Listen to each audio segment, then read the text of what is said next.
किन उसले त त्यसो भनेर अस्ति के अरे हाम्रो आएन त झन् पाकिस्तानकै छेउमा पर्छ रसिया भनेर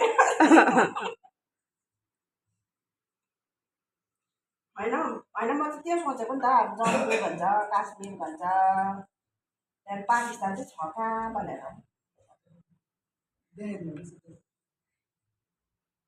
जम्मूकै छेउमा पर्यो नि होइन पाकिस्तान त माथि त्यो जम्मू छ त्यताबाट गर्दै गर्दै पन्जाब यताउता होइन तिमीले इन्डियाको म्याप हेरेनौ स्कुल पढ्दा देखाइदियो इन्डियाको म्याप खोलेर देखाइदेऊ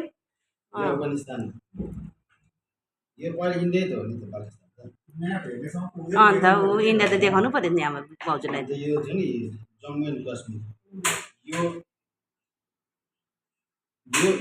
यो हिस्सा चाहिँ उनीहरूले अकुपाई गरेर टिओके भन्छ नि यो चाहिँ इन्डियाले लिन्छु भन्छ नि त कि अन्त चाइनाले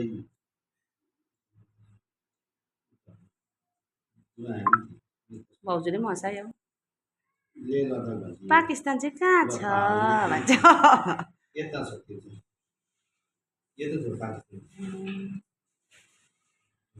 हँसायो है मम्मीले सासु आमाले त देख्नुभयो है यो नेपाललाई हामीले नानीलाई बोल्छु नि त्यस्तै छ तिमी त नेपालै जाने होला प्रवीण त नेपालै जान्छु भन्छ घरिघरि त सिक्किम हो हाई प्रवीण यहाँ चाइना पर्छ भाषिन्छ अरे हौ यो नेपाल जान्छु भन्छ उसको त उयो रहेछ नि त आफ्नो मान्छेहरू नेपालमै यो बङ्गलादेश ए डल्लै म्याप देखाइदियो दाजु भाइ हेर्नु त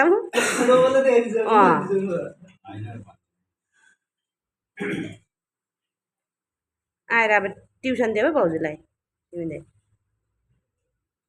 मणिपुर मिजोरम म्यानमार हो त्यहाँबाट यता चाहिँ उयो छ थाइल्यान्ड यहाँ सिलगढीदेखिको चाहिँ यस्तो बाई रोड भन्दै चाहिँ थाइल्यान्ड छ नि त हिँडेर जान्छ होला म त हिँडेर जान्छु थाइल्यान्ड अन्त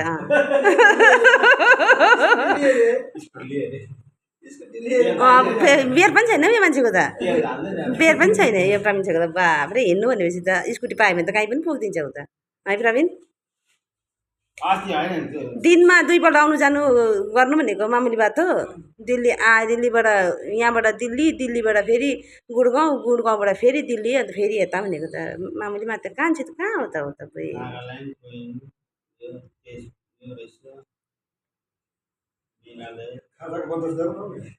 नेपाल चाहिँ कहाँ के गर्न जाने हो प्रवीण तिमी आधा घन्टा 1 घन्टासम्म परेर हुन्छ सक्दिनँ